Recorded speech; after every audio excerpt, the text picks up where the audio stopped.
Hi dear learners, let us know how to multiply and divide in algebraic fractions a by b into c by d. Multiply the numerator and denominator as it is. A into c by b into d equals ac by bd. Condition is b not equal to 0 and d not equal to 0. For example, 2a square into 3b square by 5a cube. It is understood that the denominator is 1.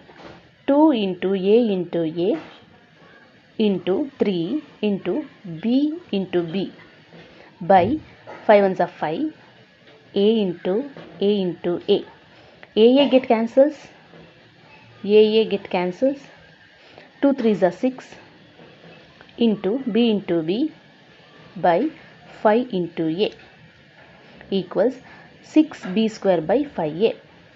Division a by b divided by c by d equals a by b. Change the division sign into multiplication sign and take the reciprocal of c by d equal, that is d by c, that equals multiply the numerator and denominator as it is, a d by bc. Condition is b not equal to 0, c not equal to 0 and d not equal to 0.